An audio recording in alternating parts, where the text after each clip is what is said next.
I'm gonna go live. Okay, so we're live now, and then we're gonna wait. I'm gonna start texting people because 2 people that we know not to be named, Katelyn and Chris, are late. So they're probably having a bar right now. Yeah, I think they're running around their house like gleaming from all the hangouts were pretty rad. They were pretty rad. So Rachel calls me in to like give my opinion on this space, this physical space that she wants to create a library. And so like, okay, so like what we need to do here is like, you know, a quarter circle, and then you know, it should go boom, boom, boom all the way up. And she's like, that's stupid. What a waste of space. I was like, what are you talking about? It's a freaking corner. Yeah. How is it a waste? It's literally, she's like, oh, but if you fill up a room with lots of stuff, it feels smaller. And I was like, whatever. I don't even know why you asked. She's like, because I wanna push your buttons and I wanna poke you because maybe every now and then you have a good idea. Like, wow. So it's like, you know, you're stupid now, you're stupid now, and then like 20 minutes later, she's like, oh, that idea about the quarter circles, like that could actually be pretty cool. I'm like, yeah, thanks. I'm glad I Don't you think? It might be. But it's like she just had to think about, like, she's such a hipster that even ideas, like she wants it to be like, she just can't take your idea because that's not cool. It's not hers. Yeah. She didn't come up with it. Yeah. So, but she just loves, now that she's learned how to work me after 18 years, man, she'll pick a topic and just go in there. And I think I've become more docile in my old age. I'm like less apt to argue when in the beginning, like, oh my gosh. Okay, so Super Mandible Claw, yeah, it's Pokemon Go and it's Community Day. So when you see me look off screen, and like throw a Pokeball, it's me trying to get a shiny Seedot that I can trade with Kellen, because who knows what Kellen's doing today? Kellen, as in golf? Yeah, my boss. Is he really? He's my boss. I call him boss. Okay. I'm gonna say, because you're not Yakuza, you're friggin'. So no, I am Yakuza. I'm Sakaki. I was Sakaki before I was hot. I forget where you come from. Yes. So check this out, Zeno. Then you'll get a kick out of this. This is.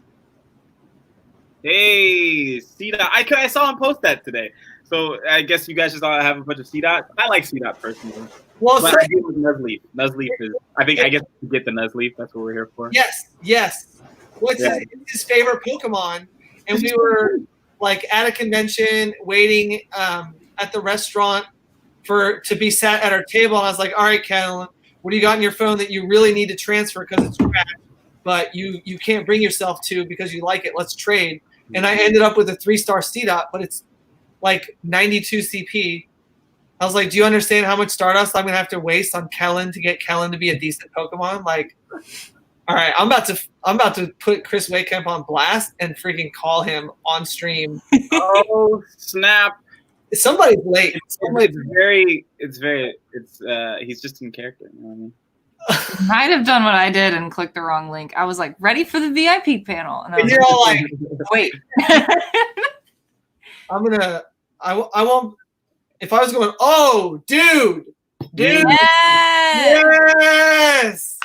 Shiny. Yes. Well, Chris can wait now because I got a freaking. I'm fixing this thing. Look, you got a Pokemon to raise and evolve. If I click off this to my actual phone, like I could lose the shiny. Sorry, Chris, you're gonna have to. It's gonna have to wait. Okay. Oh, God.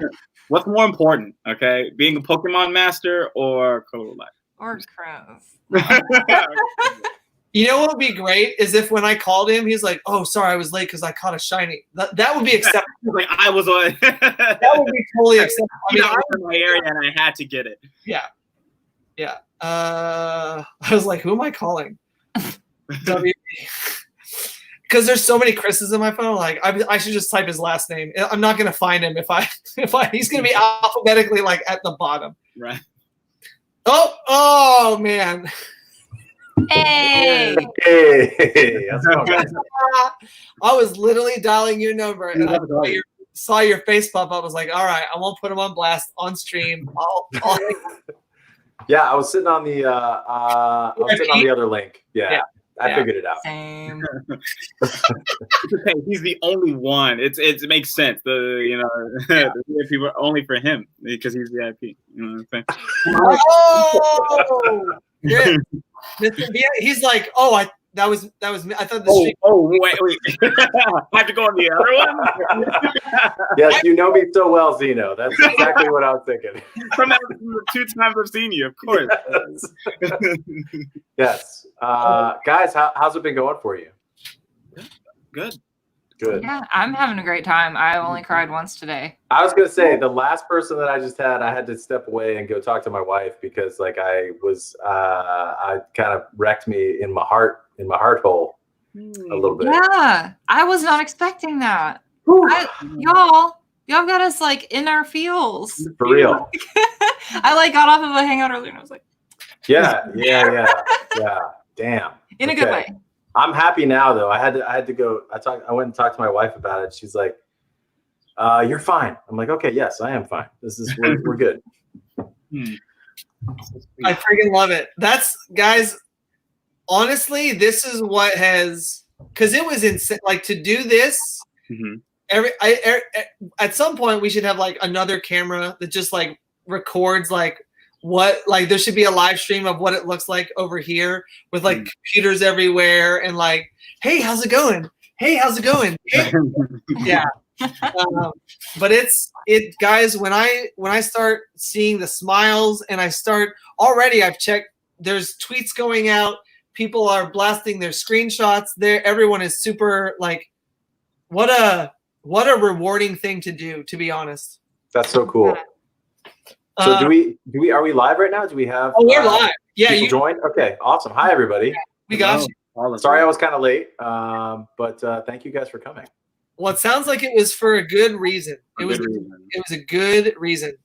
Yeah, I got to meet a really cool Aizawa cosplayer named Sho, and cool. And it started off with just a pretty casual conversation, and then Sho let me know that they take a lot of flack because they are, a black cosplayer, and I was like, you know what, cosplay is supposed to be about including everybody, and it's supposed to be about being able to pursue your passion. And anyway, so it got a little bit personal, and then I just, I was just let's all support people who are cosplaying, guys. If you're out there in the cosplay world, please support those creators who are maybe stepping outside of what you would consider normal, because there's a lot of great stuff that can happen. So I know quite a few black cosplayers, specifically women, who definitely go through that every day. Yeah. So it was hard to, it was hard to understand that for a minute, but boy, the bravery, I think sometimes too, just in the face of that, to just put on the Aizawa cosplay and just be like, nah, this is me. This is, and so I that's the big silver lining for me. It's like, we can be brave with it too. So, yeah.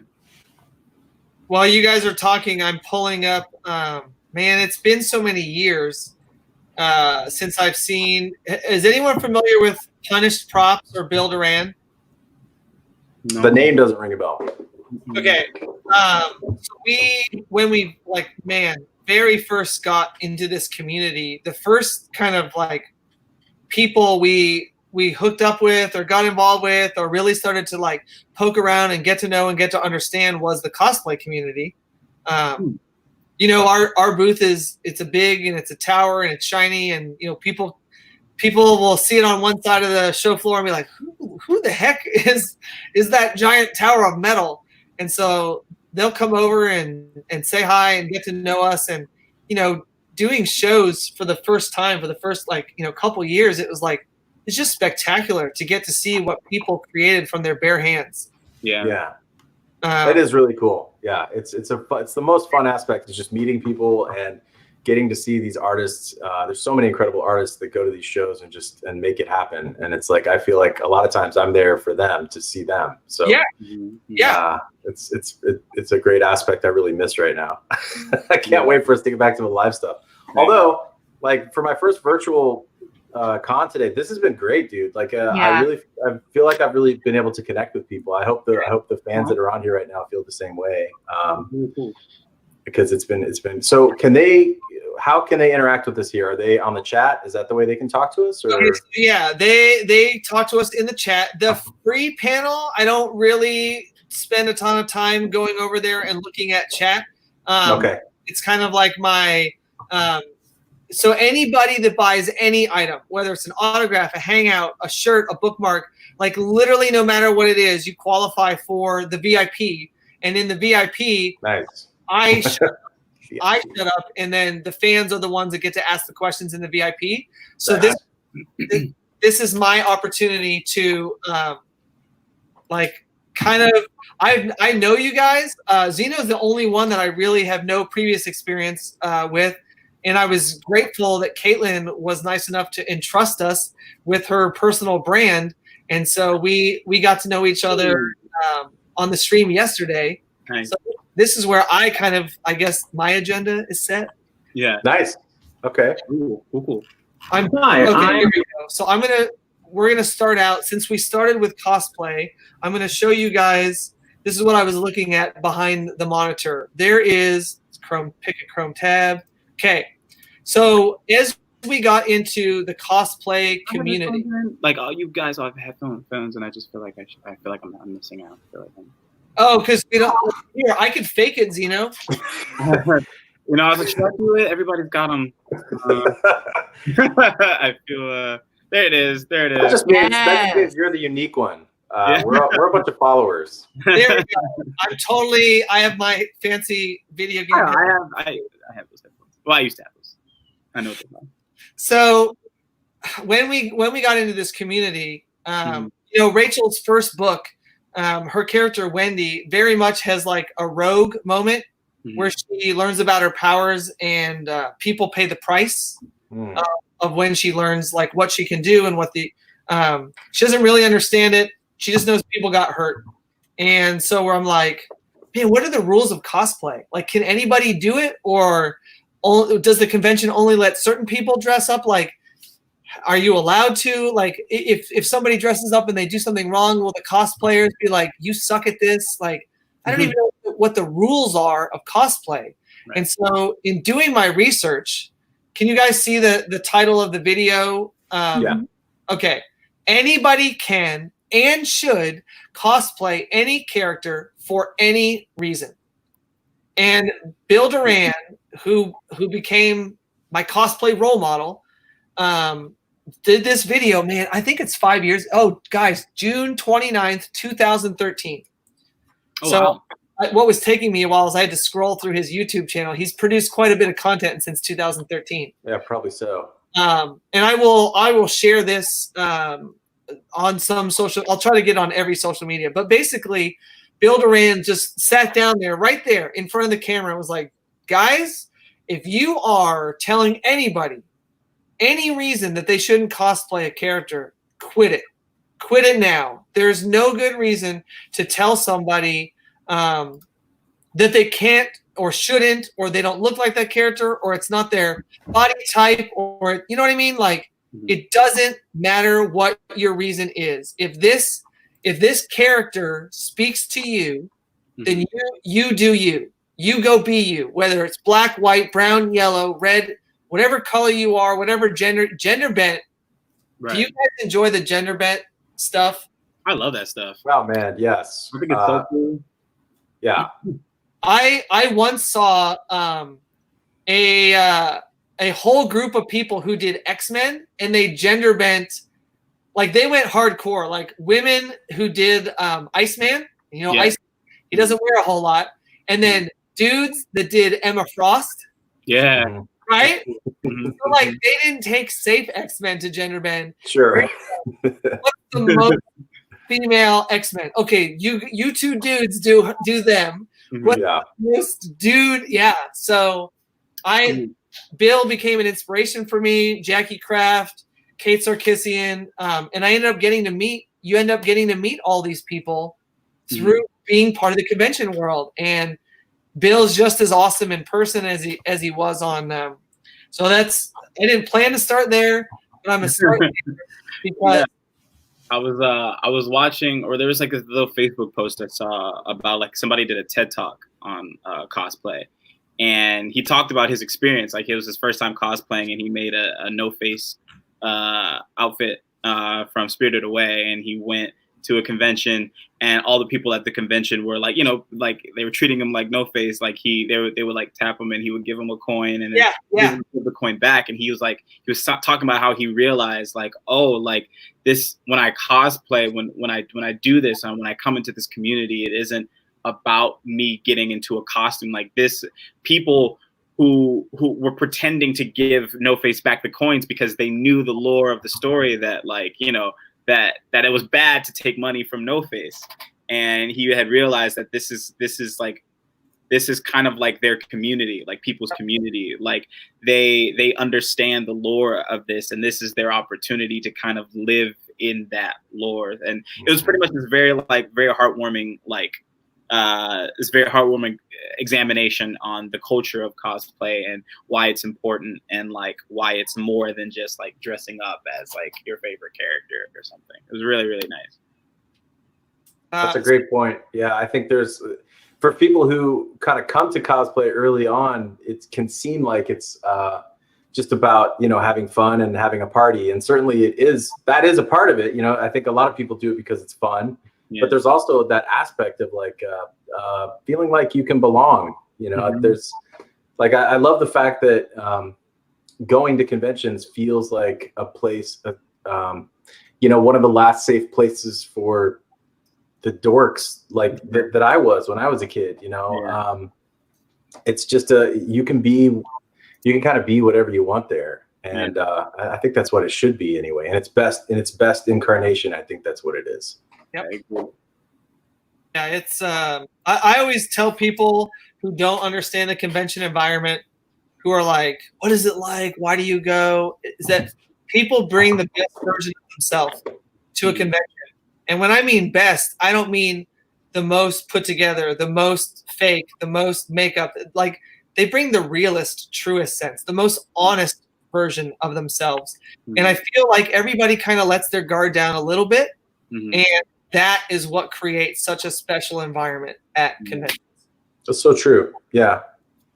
Yeah, and that extends to the guests as well, because I think there's panels that I can go on where we can have a plan and then we just kind of show up and you can read the room and sort of feel like what's happening with the energy of the room, and we just we just go off, and it can get very real. Like we're just talking about, like I had a panel that I did last year where and I think it was in Vancouver, but we ended up talking about personal finance, and it was like somebody raised their hand and they were like, how do you think the pro heroes who aren't sponsored by agencies handle paying for their lives in the world of My Hero Academia, or something related to that? And I was like, that's different. I don't know. Like, let's dig into that a little bit. And and then it became a question. And then we started talking about like, what's the rent like in Vancouver? And then of course that went off into a whole different discussion of like, okay, what's rent like in North Texas? And let's compare the two. And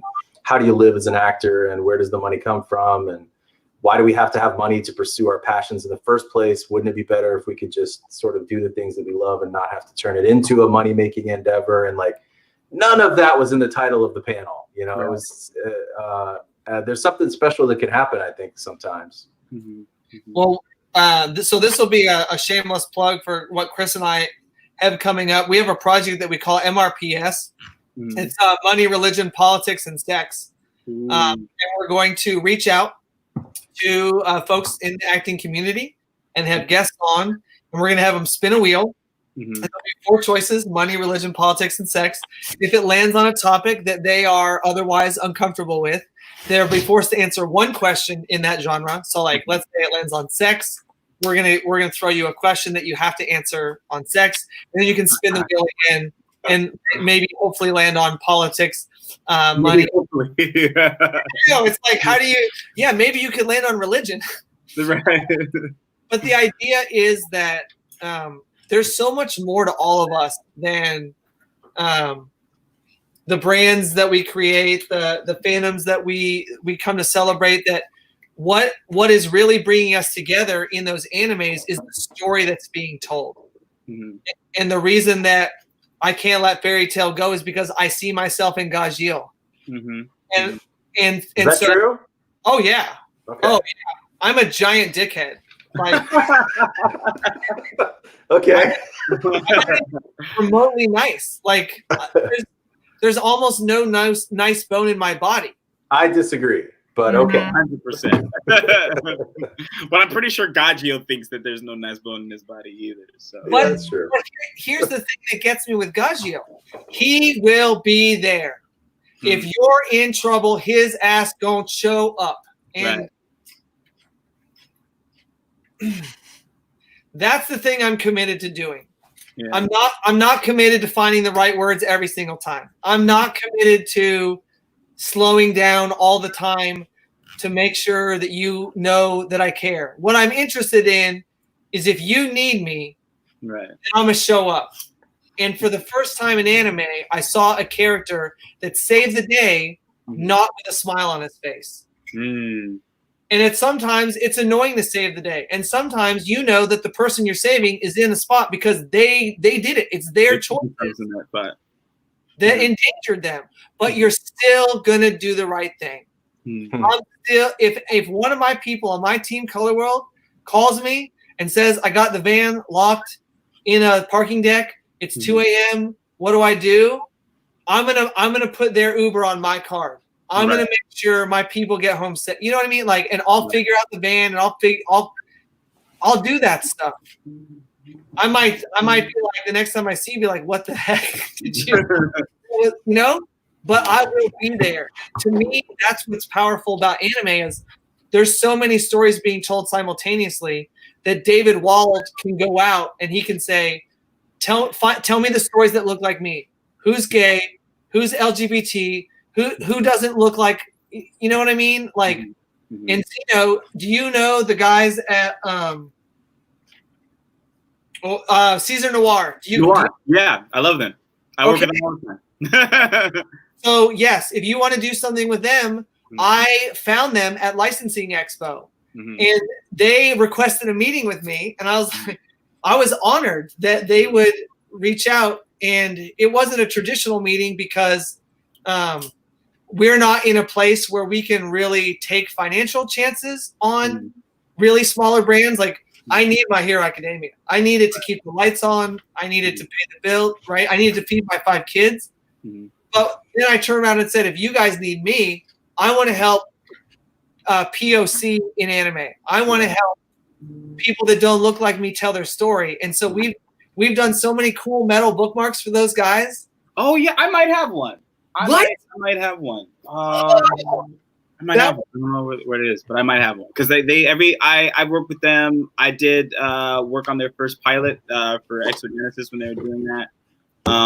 And they had a pop-up in LA yes not too long ago. So usually when I go see them, they just kind of give me things. So I'm pretty sure I have any of their metal stuff. I have it, I think. Okay, I love them. Yeah, I think they're great people. I think they're doing something that really, really amazing, and I think it's also part of why I do what I do as well. So to bring a bit more visibility in the community behind the mic, and Zeno, I have a question for you, Zeno, because I saw you back in February. That's when I met you, and I got a ride from you. Actually, you drove us around, even though we did not know where we were going. You got us back where we were going. Yeah. And we were that was right at the beginning of all the Hawks explosion. I just want to know, I mean, like, what's it been like for you since then? What is it? It's February to it's almost June. It's been like almost 4 months, 5 months. Yeah, it's been kind of mind blowing.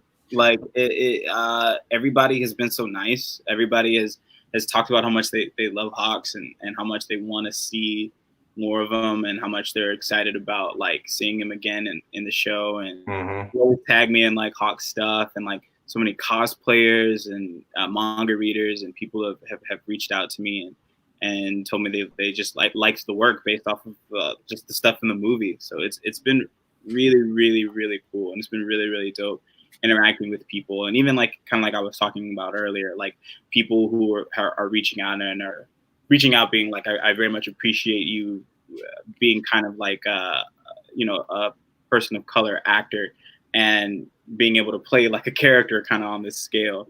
So it's been amazing. It's been really, really cool. Everybody's been really, really nice, so I'm glad to hear that. yeah.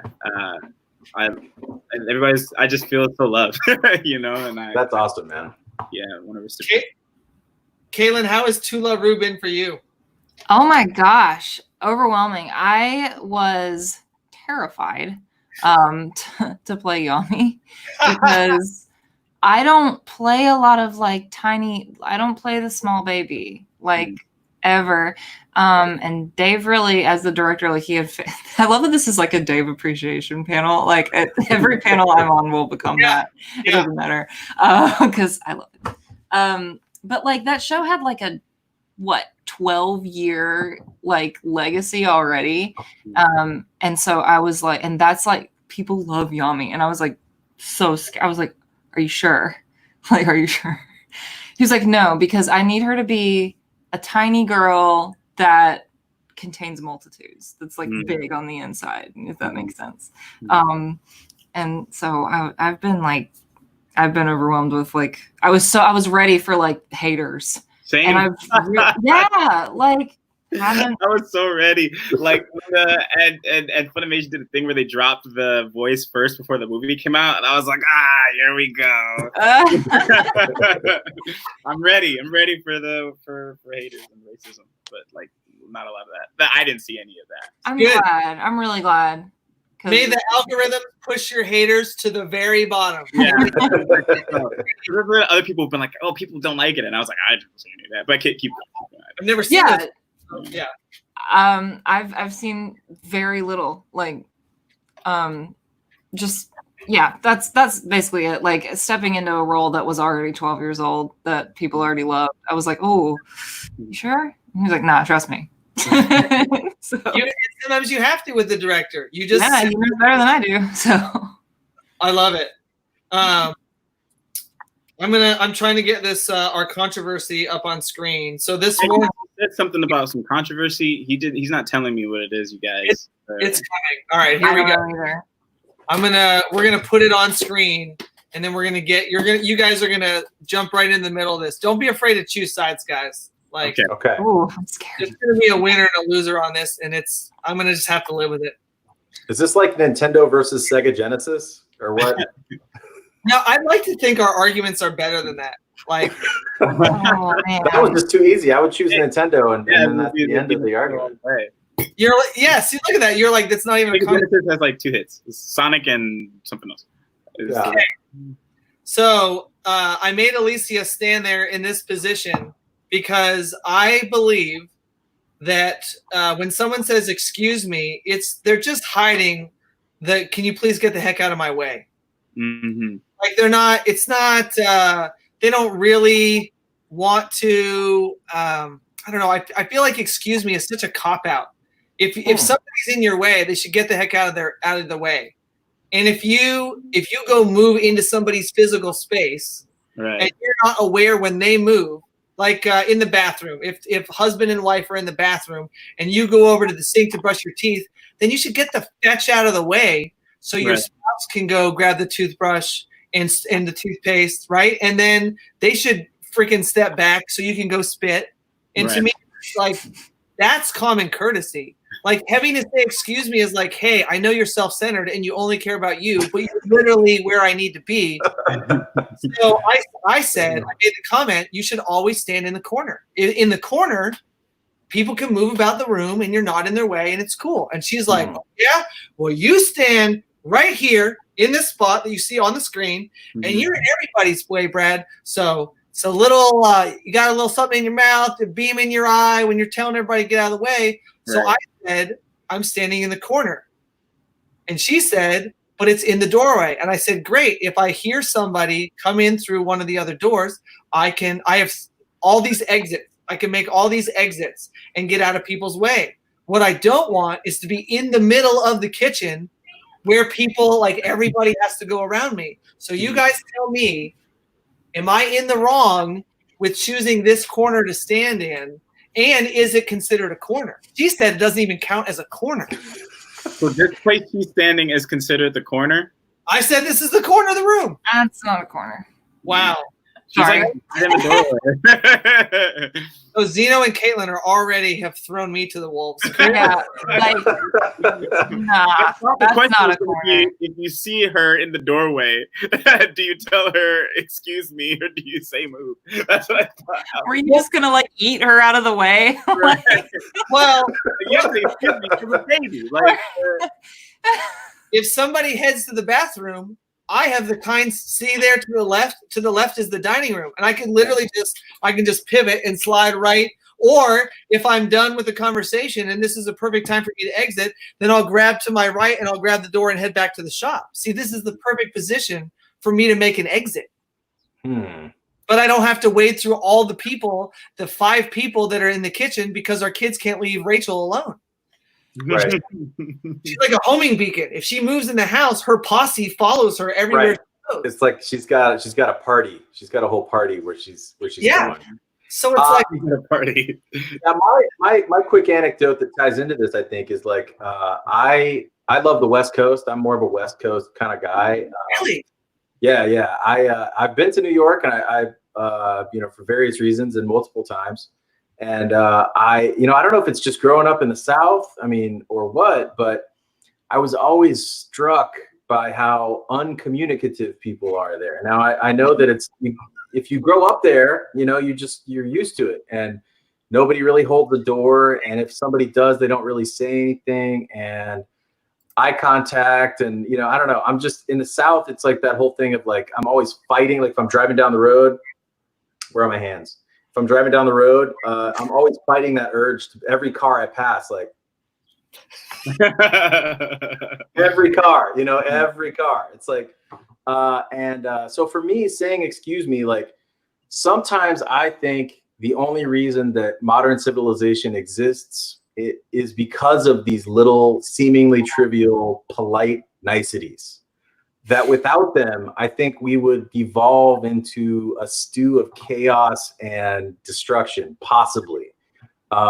Like for instance, I was debating. I had this debate with my wife about should we teach our kids to say "bless you" when someone sneezes? Is that still a thing? Like, is that? And I don't know. I don't even know why I did it or why I do it. It's just a habit. But there is something. There are these niceties, and they may not have value in a given day, right? But I think across a large group of people, they do have value because they prevent things to boil over. Although it doesn't sound like they're doing that at your house. I know I'd be getting mad offended if nobody blesses me when I see I know, right? Oh, I know. okay. I could have died. Right. Yeah. What's gonna happen to my soul? Right. My soul back, y'all. Yeah. Hello. So that's not a corner. I wouldn't call that a corner. No. Yeah. That's a. Now, if we're just drawing a square and that room is a square, then it's a corner. thank But you. unfortunately, that room is not just a square. Yeah. There's like 3 doors there. So Yeah, threshold. I don't think that's a corner, man. I'm sorry. I got to side with Rachel here. I got you. I don't know if we're solving things or causing more problems either. Right. I was totally Rachel, prepared. we'll collect our checks after the show. Exactly. All right. And I love your explanation, Chris. I was literally trying to explain that to him in the bathroom. Like we were having this discussion, and I was talking about niceties, being polite, and I was like, being polite isn't necessarily coming from a place of dishonesty. In fact, most of the time, I don't think it is. Most of the time, it's just cultural. It's just your habit, right? It's a habit. Cultural frame, and then you're accepted into that culture. But I love that because that whole like things descending into cat. There is there is like, it's necessary for inhibitions to exist. Like it's necessary for us to pull ourselves back and like just walk all over everybody. Especially in the moment, because temper is, well, and here's what I know about Brad. Brad is like an efficiency expert, and he is a master of working hard and getting stuff done. And so if he can save 1 or 2% off of his time by, not saying that thing, then that looks like a very good trade-off. And I 100% understand that perspective of it as well. So there is that. I also want the opportunity to move out of someone's way to acknowledge their existence. If I move out of the way, just like I see you coming and I'm like, then that says I'm communicating to you without saying a word. Right. Hey, I see you. I see you, and I'm not going to get in your way of progress. And if you need me, then like that says, not only does it say I see who you are, but I know what you want.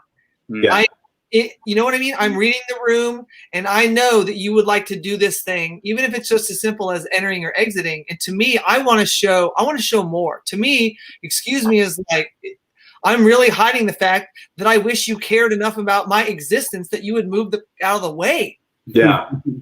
My son tries that with me, and the way he does it is he gets cereal out in the morning to eat, and then he doesn't put it back. And then I come downstairs and I'm like, hey, you got the cereal out and you didn't put it back. And he's like, well, I meant to. That changes everything. And I'm like, I don't care. What if he got the cereal out for you? What if he left it out so that you saved a step in your day? I guess that's different, but I would still want him to put it back, because now he's giving me the job of putting it back. Like, what if I didn't want cereal that day? There's a lot of assumptions that are happening.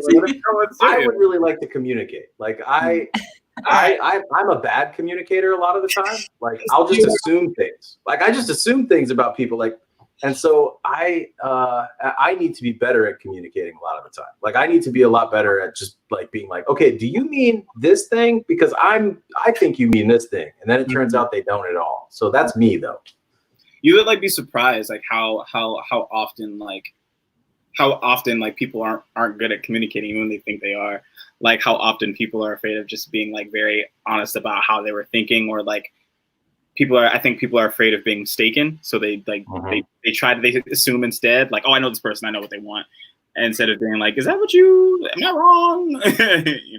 And the tone, like I run into that a lot with text messages where I'm like, I think you mean that, like I don't think you really are upset with me, but like something about your tone here, it's just all in writing, so I can't really tell like what you mean exactly. Text messages are the worst for that, man. I'm like trying to read between the lines of a text message. It's just got a question mark. Like I'm gonna need you to explain. Yeah.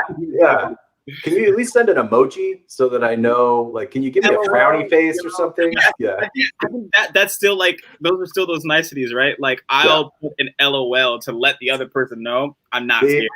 Like especially when I'm nice, like LOL, maybe you should do that, maybe, but I'm saying maybe in case it ruins your life, so you don't blame me. I always put the sparkle emoji after the thumbs up, so that don't think I'm saying like okay, but it's like okay.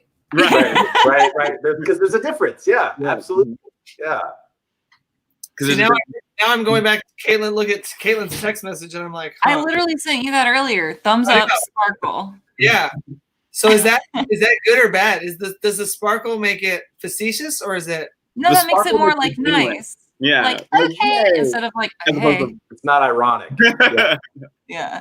Huh. Okay. Well, Bryce and I have this thing like.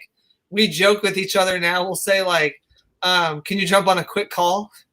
And that's like code for like this conversation is probably not going the way that we want. We should talk because this is like going like yeah.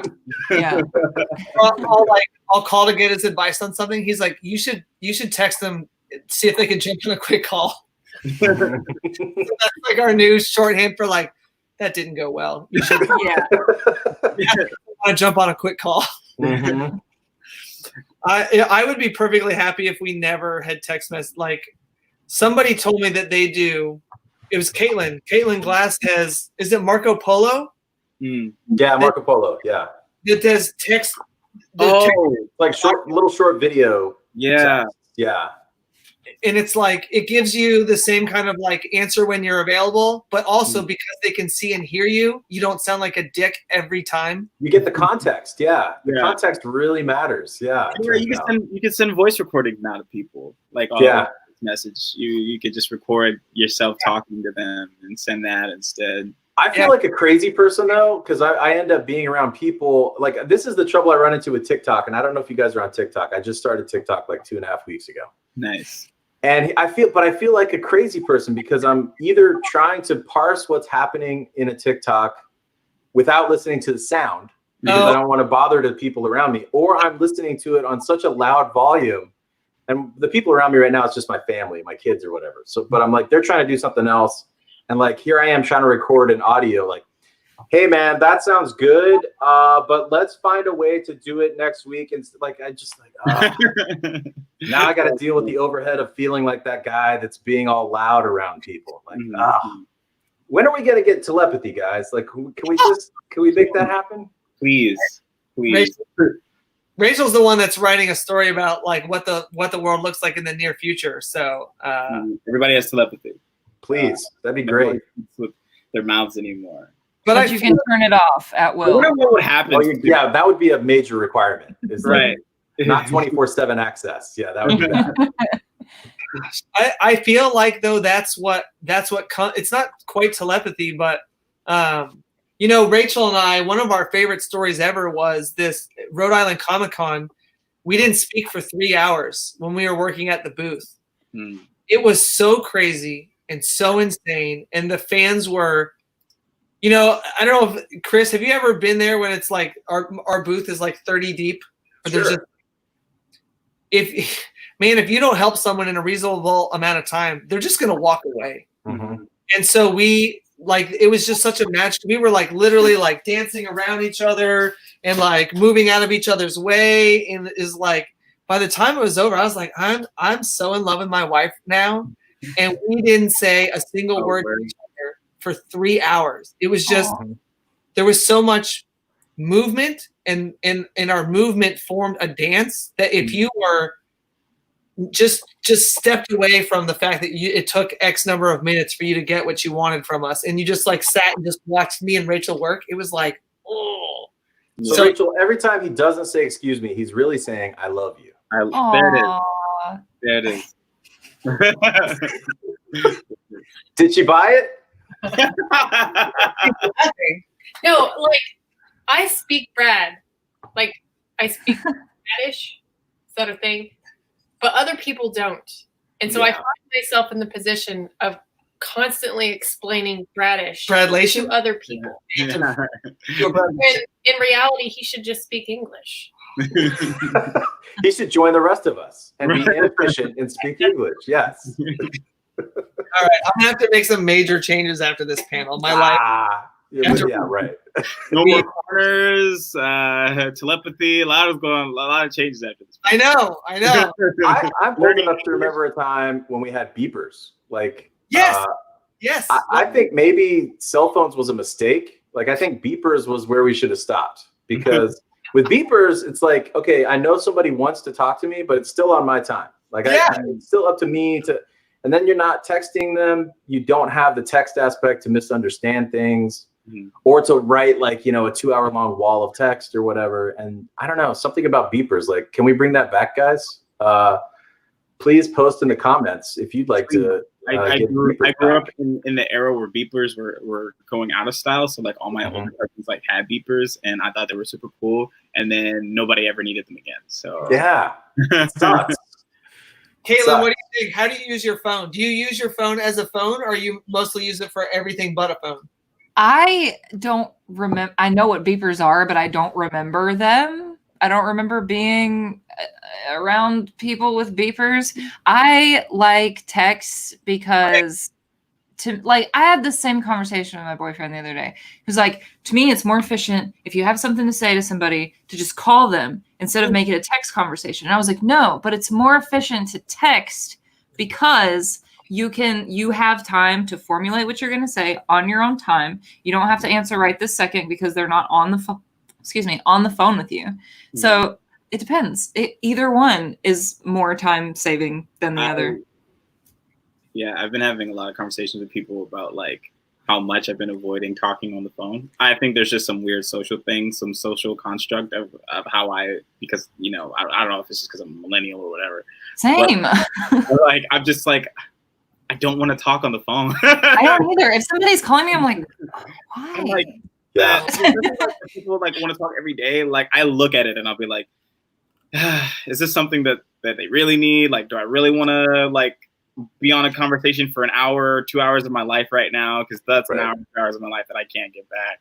Like, I'll text them and, you know, we'll have a conversation. I can still do what I do. And exactly. To me, that's more time saving. Yeah, I'm trying to get better at it because I know communication is very important to a lot of people in my life.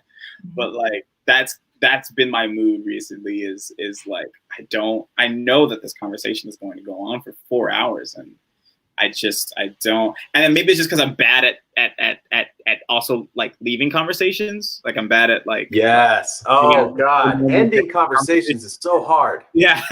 So I'll just let it go. I'll let it go on forever if it has to, because that's how much of like I don't know, maybe people pleaser, but that's how much of like I don't want to hurt this person's feelings and tell them that I don't want to talk anymore. But I'll just be like, I'll let it go on for as long as it needs to, and then there goes my day. So I'm toying with the idea of getting on the phone with somebody and saying, how long do you want to be on the phone for? Thought? Like, literally, let's just start up front. And then it's Xavier's my favorite. Has anyone had a hangout with Xavier yet? I have. Okay. Did he not just like, when his time was up, he was like, all right, I'll see you at the panel. And then he's like, right? Saturday? I swear he has his own timer. When Xavier's done, he's like, that's the time I told guys. That's my time. That's a good quirk. That would be a great quirk for somebody to have. I'm like, a mental timer. Yeah. So that's what I'm thinking is I think that's such a, because man, it takes, if you're willing to be that person, then it takes that, like, it's just a huge game of chicken. Like, who's going to get off first? Is the other person going to be offended when you're like, I got to go? So if you just start off with like, yo, how much time you got? Okay, how much? 3.5 minutes. Yeah. All right, man. Right? All right. I'm going to test it out with you guys. Now that I know that I can't call Zeno unless it's like absolutely 100. Yeah, like unless it's like super, like unless, and usually people call me because I'm not responding. Like, because I'm not responding. That's probably why you called me that first time, because I wasn't responding to DMs. I wasn't responding to Cole. I was just doing my own thing. And you were like, let me call him. See, that, I get it. I'm like, okay, I've been uncommunicative. Thank you for calling me. Like, otherwise, like that, because you text me, I can get to it when I need, whenever I want. We can talk forever over text. You know what I mean? Like, I respond on my own time. Because I got things to do on this, so like I can't have this in my hand if Exactly. So. Yeah. All right. We have a little bit of time left. Is anybody who has booked something that they can talk about that they're super hyped, or is everything still NDA? I am. Go. I don't know. I don't want to step on anybody. Did you guys go for it? I'm still thinking. No, go for it. Yeah. Okay, well, yeah. Pokemon Journeys on June 12th. Pokemon, the new season's coming to Netflix in June. I play Go, Ash's new partner, traveling companion. So June 12th. June 12th. Yeah, I'm right now. Boom. Very excited. On Netflix. On Netflix. Congrats, man! That's awesome. That's huge. It's cool. It's been very, very fun. What's your favorite Pokemon type? Fire. Really? Yeah, my favorite Pokemon is Cyndaquil. Yo, yeah.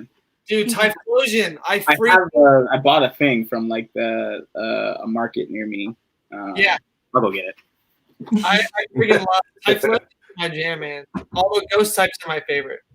I thought it would like be like more official looking, but like I'm probably gonna put this like in my booth at some point. Aww. Very cool. Is that Typhlosion or Quilava? I think this is Typhlosion. He looks a little too big to be Quilava. I was hoping it's Quilava because I love Quilava. Yeah. All right, I'm gonna pull up. I literally just realized that you guys are like, I'm so into what we're doing right now that I totally just ate an hour of community day. You guys are the best. That's when you know you're awesome. Is like when Pokemon Go just, I don't know. I think it is Typhlosion because Quilava doesn't have the. He does have the fire. I don't know why. Like in all the official like Pokemon things, see there it is. I don't know why like he never starts out with it. But I think Typhlosion's the one he has it permanently on like this. All right. Oh, you're right. Typhlosion doesn't have it permanently on either, but I feel like he'll do it eventually because Quilava did it too. You tapped him and he there it is. Yeah, he did a thing and it came out. Right, Typhlosion's adorable. Even though he's like a big, giant, menacing fire dog. I don't know. He's angry. He's like a fat ferret. Yeah. He's a fat bottom ferret. Fat bottom ferrets make the rockin' world go round. I love it. Oh man, we want to do a whole series of shirts where we call Pokemon like what they actually look like. Right. So like what was a banana dipped In chocolate. A banana dipped in chocolate with jazz hands. Who's that? Drowsy. Oh, see? It worked. Oh man. There. That's what I do. That worked out. Man, that was We all have our special talents. yeah. Learn something about Katelyn right there. That was badass. Do you remember any of the other ones that we had? Golly. I want to do a panel one day of just this. Of naming Pokemon, like describing it. Like, who's that Pokemon? But it's like what's the That would be a popular panel, y'all, for real.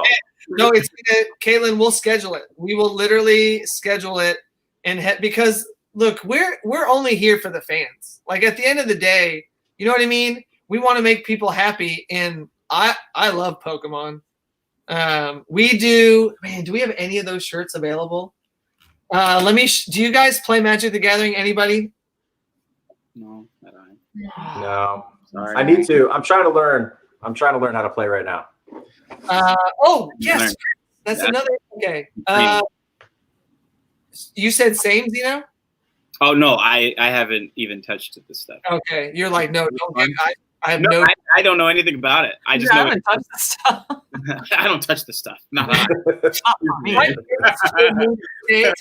mom raised me better. Magic the Gathering it kind of really is like a highbrow card game. It's not. There's a lot of reading involved. You have to know. I mean, for me, I love the artwork. Like that's what drew me to art. It is really good. It's just amazing artwork, fantasy art. But it is a little bit like I feel like the learning curve is a little steep. Like in the beginning, I'm trying to learn all the terms. So part of my thing, Chris, is that I don't play any of the new stuff. Like I'm not willing. I don't have the bandwidth. I don't have the time to learn some of the things that have like new abilities and things that have come up. But let me show you. So what you're saying is I should learn all those so that I have an edge when we play. Okay, got it. Yeah. I mean, feeling all his weaknesses right here. Yeah. So we do mashups of Pokemon and Magic the Gathering. Oh, cool. Wow. Okay. Nice. Comes into play. The title of that. Oh, okay. I didn't see the title at first, but I think it makes sense now looking at it. Yeah. I get it. Glad you got that like right off the bat. That was the first thing in her mouth. Was like, oh man, it comes into play tap as it should. I'm honestly impressed that I saw it that quickly because I definitely just went straight to the butts. Okay, here's another. These are all mashups of like essentially famous Pokemon, not Pokemon cards. Famous Magic. Oh, that's too zoomed in. There we go. Sorry. Because he's so proud of himself. That's funny. Arthur is so just taken aback. He's so aghast. And look in the back. He's like, oh my God. What are the mouth cards are? they're all trying not to die of like the smell of. And look at the casting cost. Look at the casting cost. Nice. Oh man, so Nice. good. So We want to do a whole series, another series where we say things like chocolate dip banana with jazz hands, and like people that know would know. Okay, we're gonna do a whole panel. Anybody? We have a little bit of time before we break before VIP, and then I know everyone in chat is like chomping at the bit to just like everyone now. This is your time to get your questions ready, because I wasn't ready for that because VIP is coming and it's all about you and VIP. And the other thing that I'll take the time to talk about now is we started a fundraiser on so share screen, go to a tab. We started a fundraiser, guys, last Thursday. We did a panel called Make Anime Gay Again with David Walt. And we did so to give people a safe place to talk about a rather serious issue. There are a lot of people having a tough time right now without their access to their communities, their groups that make them feel loved and welcome. And isolation is real. And in the LGBTQ community, those folks are at even higher risk of thinking about suicide, finding themselves in crisis. That there is an organization called the Trevor Project. And the Trevor Project was started by the parents of a child who took his own life because he was struggling with who he was and finding his place in the world. And so as part of that Making Anime Gay Again panel, we work behind the scenes with Tixer to reduce fees. And you can now donate as little as $1.99 to the Trevor Project without getting absolutely annihilated by fees. And 90% of everything donated goes straight to the Trevor Project. The only thing that we're holding back is just the administrative cost of like paying for software and advertising and stuff like that. So just want to highlight that for people in terms of things that are near and dear to our heart. And then I'll turn it back over to you guys to talk about whatever it is. Chris, you have stuff that you're working on. You want to talk about? In fact, yeah, I can't announce roles. There's some cool stuff coming, but I will say that like 2.5 weeks ago, Kyle Phillips talked me into getting onto TikTok and Twitch. Oh, and the Dungeon Booth. We can definitely talk about that. But if you guys are on TikTok already, find me at Real Chris Wehkamp, and then I'm gonna probably be playing video games again on Wednesday on Twitch. It's Real Chris Wehkamp. The Dungeon Booth. I'm a giant D&D guy. I love D&D. Yes.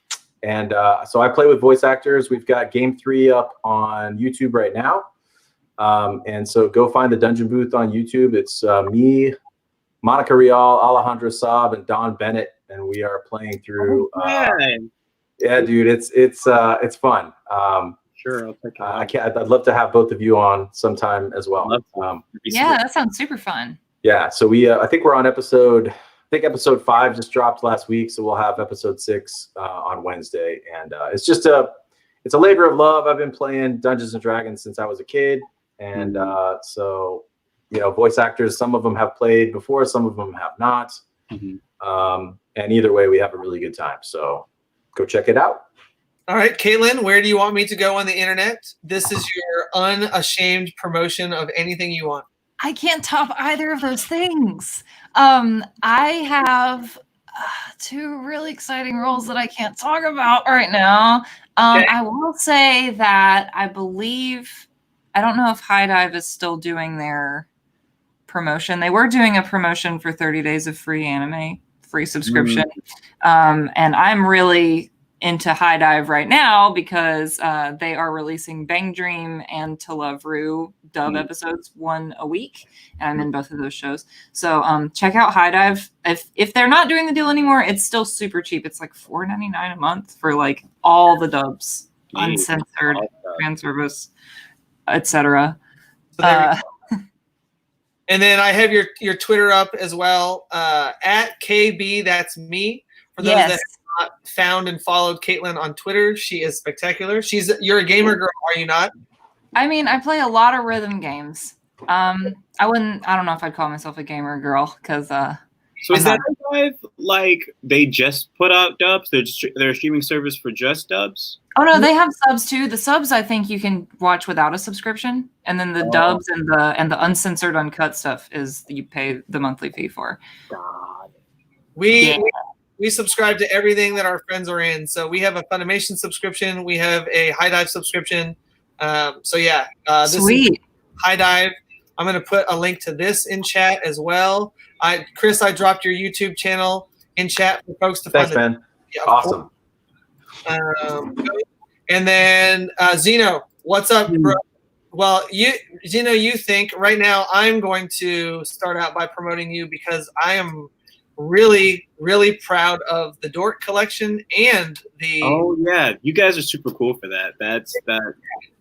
I guess I never know why. I don't know why I never thought of making something out of those things. But yeah, the people at Color World, Brad, and they found some or they saw the fan art of the premiere. Some people made fan art of Hawks and what I wore at the premiere, and they wanted to take it and make it into shirts. And then Zeno, is that available on black? So I definitely made sure to get black and yellow. Mm-hmm. Nice. So, this is the Zeno collection, everybody. Anything else, Zeno, that you want to specific stuff that exists about you on the internet that you want to remind everybody? These shirts are cool. They're made by the Toxic.jpg, I think, and the Orcosaurus. Yeah. On Instagram and Twitter. Other than Pokemon. Okay, so I'm going to head over to Zeno's Instagram, which is Childish Gambino. Rachel, that was a cool story, Zeno, that you told Rachel about why your avatar is Childish Gambino.